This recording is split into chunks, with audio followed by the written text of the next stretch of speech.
Добрый вечер, уважаемые зрители. Вы смотрите новости на телеканале Якутия-24 в прямом эфире. С вами Влад Давыдов сегодня в программе. Глава Якутии очередное заседание оперштаба провел. Дневная сводка. Какие цифры по заболевшим в республике за сутки? За вклад в борьбу с коронавирусом премьер-министр России наградил медсестру Якутской республиканской больницы Екатерину Савинову. Она работала в красной зоне полгода.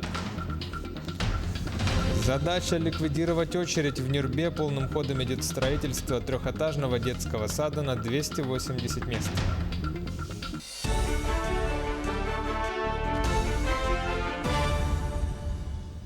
Глава Якутии провел очередное заседание республиканского оперативного штаба. Айсен Николаев отметил, что вчера в рамках своего рабочего визита вице-премьер правительства страны полпред Юрий Трутнев в Нерюнгринском районе провел совещание по борьбе с коронавирусной инфекцией на территории республики. Там отдельное внимание было уделено вопросам сокращения сроков предоставления населению результатов анализов. Для решения этого вопроса планируется увеличить количество тестирований, проводимых с применением быстрых методов. В завершении заседания оперштаб отметил, что с началом в школах республики осенних каникул необходимо, чтобы дети меньше посещали общественные места для снижения рисков заболевания. Что касается статистики, то за минувшие сутки в республике зафиксировали 179 новых случаев коронавирусной инфекции, 110 из них в Якутске. В Жиганском районе 12, в Алайховском, Татинском, Амгинском районах по 6 случаев, по 5 случаев обнаружили в Алданском и Намском районах. Также зарегистрировано 2 летальных исхода от COVID-19. За сутки лаборатории Якутии провели 6133 исследований на коронавирус. Меры по противодействию коронавирусной инфекции принимаются во всех районах Якутии. О ситуации в Алекминском Улусе в сюжете Елены Фаст. В целях профилактики коронавирусной инфекции в городе Алекминске составлен план работ. Да, в соответствии с решением городского оперативного штаба ежедневно ведется уборка зданий автовокзала, теплых остановок, то есть мест массового скопления людей в ограниченном пространстве. Также после каждого рейса производится уборка автобусов, общественного транспорта и подъезды многоквартирных домов, там, где люди оплачивают уборщицу. И в случае выявления коронавирусной инфекции в многоквартирном доме туда выезжает специальная бригада, которая обрабатывает подъезд, придомовую территорию, там, где человек мог касаться поверхности. Обработка салонов автобусов после каждого рейса возможно и мелочь. Тем не менее, все поручни обработаны антисептическим раствором, который в наличии в каждом салоне. Постоянно проводится у вас обработка салона? Да, регулярно. Каждый рейс. Все дезинфекторы вам выдают? Да. У вас производится дезинфекция? Производится. А как часто? После дневного рейса, вечернего, и утром, вечером. Все обрабатывается, да? Да. Обработку проводят и в здании автовокзала. В Центральной районной больнице все меры по профилактике заболевания приняты давно. Кроме обязательного масочного режима, прием населения идет в особом графике. По приему узких специалистов также у нас сохраняется режим, который был принят весной, в апреле месяце. Поликлиника пока не принимает узких специалистов, только по экстренным показаниям. Диспансерные больные по узких специалистов обслуживаются на дому. Для обслуживания вызовов ОРВИ у нас выделена специализированная бригада, врач-участковый терапевт, обслуживает только вызова ОРВИ. Также обслуживают терапевты свои участки, скорая помощь обслуживает вызова. Елена Фаст, Максим Копылов, Алекминск. За вклад в борьбу с новой коронавирусной инфекцией и самоотверженный труд премьер-министр России Михаил Мишустин наградил медицинских работников. Среди них медалью Луки Крымского награждена медсестра Якутской республиканской больницы Екатерина Савинова. Сюжет из Москвы. Савинову Екатерину Николаевну, медицинскую сестру пульмонологического отделения Якутской республиканской клинической больницы. Награда нашла своего героя. Медаль Луки Крымского под номером 11 у медсестры из Якутии Екатерины Савиновой. Позади 7 месяцев работы в красной зоне и неожиданная телеграмма с приглашением в Москву на торжественный прием в Дом правительства. Мы работаем всей командой. Врачи, медсестры, санитарки. Это одна команда. Очень тяжело работать в СИЗОах. Надо одевать 2 перчатки, очки, костюмы. И надо каждые 4 часа спускаться, а потом заново одеваться. Это очень тяжело. Особенно летом.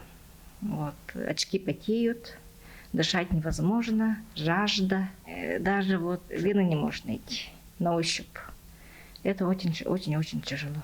Сначала все антибиотики, вот антибиотиками лечили. А потом поняли, что это, оказывается, поражает вот сосуды, капилляры, оказывается, вот эта инфекция. И вот изучили, сейчас колят коагулянтами, гепарином, в основном так, разжижает кровь. Это война, это вирус, вообще невидимый как бы враг. Когда люди выписываются, они радуются, что они свободно дышат, без кислорода. Это уже радость. На оборотной стороне медали надпись «За верность долгу и силу духа». Этой медалью награждаются практикующие врачи, средний и младший медицинский персонал ковидных госпиталей, клиник и больниц России. Кто такой Лука Крымский? Значит, да, я в 2 словах скажу. Это наш почти современник. Он жил не так давно. Он сам вообще по своей профессии медик, очень известный доктор. На определенном этапе стал священнослужителем. И он был особо почитаем в Крыму. Ему удавалось оказывать помощь болящим в очень сложных ситуациях. Сегодня он причислен к лику святых нашей Русской Православной Церкви. Его мощи хранятся в Троицком монастыре в городе Симферополе. Личный подарок поспреда Якутии – икона святого Луки Крымского. До сих пор считается, что после обращения к святому она помогает людям исцелиться. Этот святитель почитается как чудотворец наравне с Николаем Угодником. Сейчас особая ситуация. Сегодня врачи, фельдшеры, медсестры, санитары действительно на передовой. Ежедневно они спасают сотни человеческих жизней.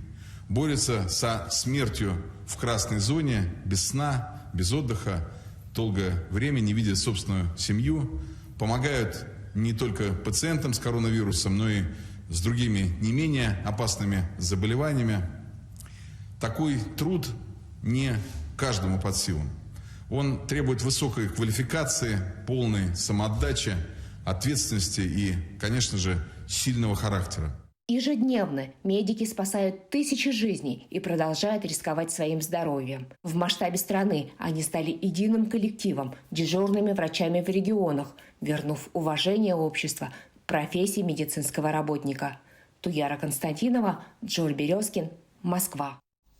К другим темам. В период становления льда на реке Лена паромные суда значительно замедлили ход. Если сравнить с прошлыми годами, машин стало гораздо меньше. Подробности далее.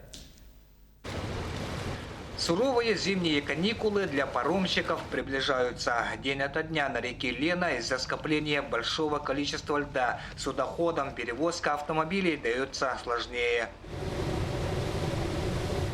Паромы передвигаются от силы 10-11 км в час, поэтому одно судно в день выполняет 2-3 рейса. На причале со стороны Нижнего Бестяха скоплений машин не наблюдается, разве что в субботу и воскресенье могут быть толкучки. Плюс цены на паром подорожали, лишний раз не поездишь. Ну, сейчас навели порядок, допустим, в Якутске с этим накопителем. Такой бойни нет. С команды там даем, с берега, они нам отправляют автомобили. Ну, сейчас и движения меньше, разумеется. Сегодня хоть и пятница, а машин-то сами видите, что не так много на переправе.